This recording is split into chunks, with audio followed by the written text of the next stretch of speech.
So in mindfulness training, we talk a lot, or at least mindfulness teachers, maybe I should just say I talk a lot about returning or arriving or coming back. And so it's probably worth a little bit of an exploration into what are we coming back to, or what are we returning to, and why.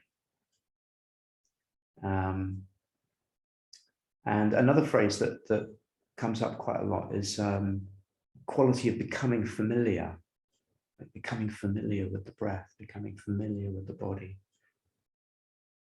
Again, this is kind of brings up kind of familiar, similar to family. Families kind of tend to gather in homes.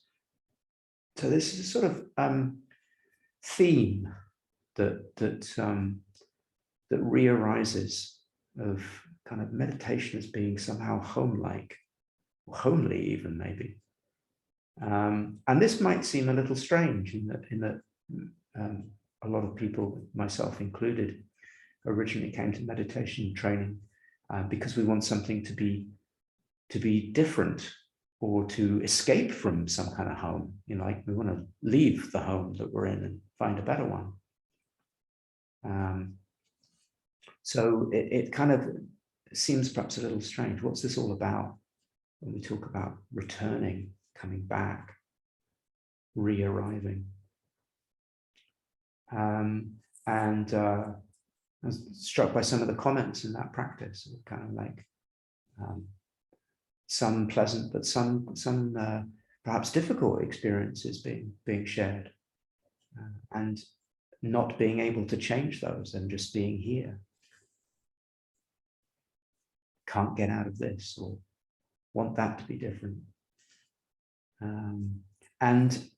So how does this fit in then? Where do we land with this?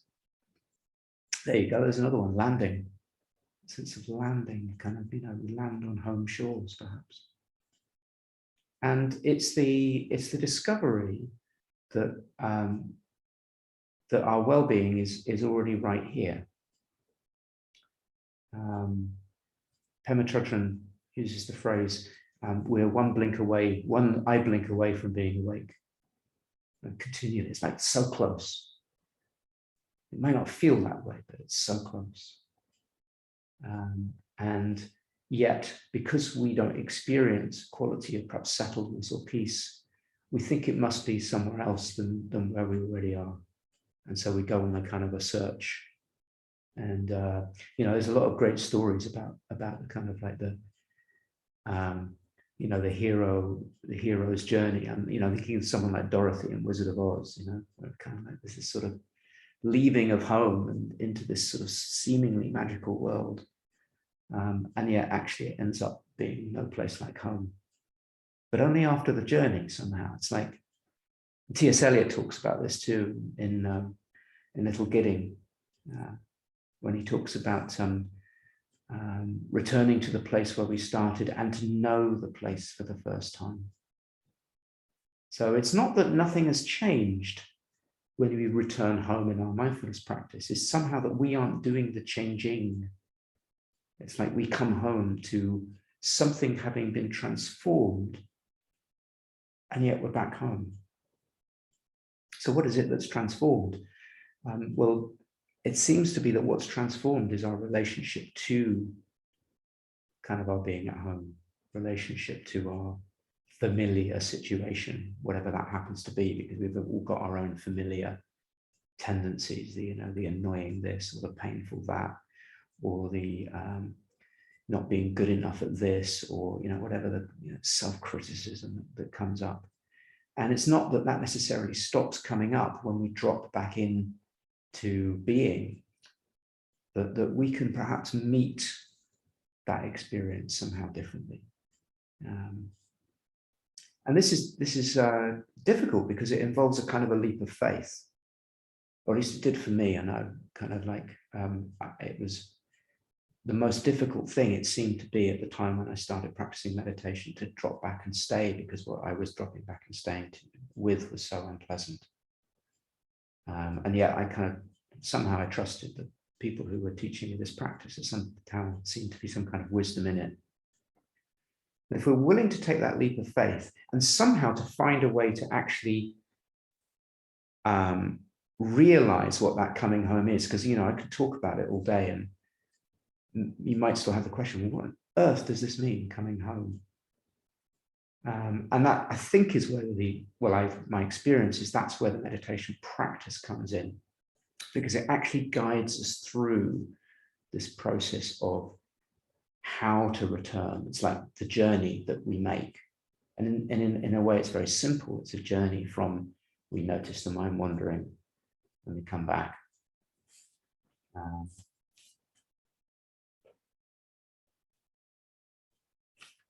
We notice the mind wandering, we come back. Sorry, I was just checking the chat messages to check that you could hear me. Everyone hearing me okay? I was aware last month I went very quiet, so just checking in on that. So it's in one way simple. It's like the mind leaves home. And then we notice, oh, you've escaped. And then we say, oh, come back, mind, come back, attention. Let's go back into our body, into our home. And we practice this so many times, perhaps, that this process comes to seem like coming home. It already was, but it maybe comes to seem like it as it becomes more familiar, more possible. And so it stops being perhaps so much of a leap of faith into the weird, kind of like this strange doing nothing thing that's supposed to make me feel better. And then the teacher says, it's not supposed to make you feel better. In fact, you've got to let go of any ideas of it making you feel better in order to feel better. And it's like gobbledygook, earth are they talking about? But somehow over time, it can become more familiar, this process of coming back and returning, until it settles, until we settle. And that's really what's meant by arriving. It's kind of arriving, re-arriving, and re-arriving, and re-arriving until we discover we're home. Until the next time, because it's not like an ending. Not like, necessarily we arrive home and never go away again. But maybe we become more at home, more able to relate to what's actually present here without walling off or denying or trying to grasp onto something that's pleasant or trying to get more of what we like. We can perhaps, with time and practice, be more okay with staying present to what is, not needing to leave or fix or change. So in a way, what we come home to is our kind of like, our smelly old family, or our whatever old family, our irritating old family. It's not like all the problems are solved and we don't get, into disagreements and we're somehow like, living in a place of bliss. I'm talking about, this could be just within ourselves, or it could be our literal family, but it might be just kind of what lives inside of us. We can come home to that and experience it and actually not need it to be changed and somehow be okay with being at home, having gone through a journey of practice. So in some sense, the wandering away is necessary, because if the mind didn't wander away, there'd be no journey from which to come back home to. We wouldn't be able to know the place as if for the first time, because we haven't gone away. So it's all okay. Even the wandering away and the desire to escape and the wanting it to be different is all part of the process of our coming back. Then maybe over time we can become more okay with a way of being that's not based on clutching or refusing what's here. We might even experience sometimes when we're sitting with ourselves and actually it really genuinely feels okay, maybe even blissful. Now that can arise, although it's better not to seek it. So I'm going to summarize. Wholeness,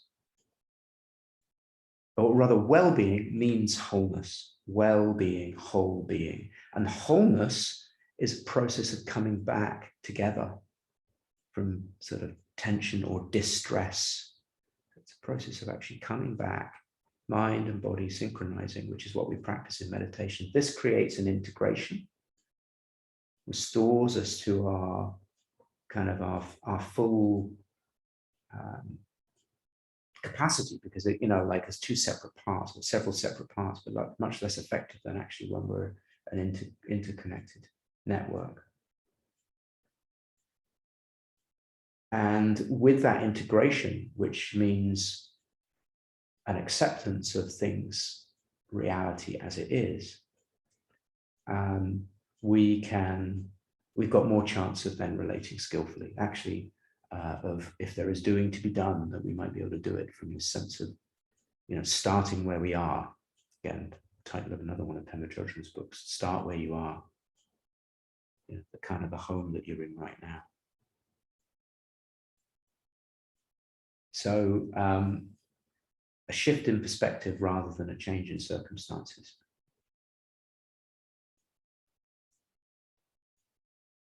So our practice is to effect that shift over and over in a spirit of non-striving, recognizing that the shift is actually not a change in circumstance, though it might lead to changes in circumstances, sure, but it's not a change in circumstance. It's a dropping into this deeper, more embodied, more present, centered view and being with what's here now. So that's all I'm going to say for now. I'd be really interested to hear your experiences and comments on this. But before then, how about we drop into a practice to let's see if we can make, just experiment with some of these words and turning them into experience.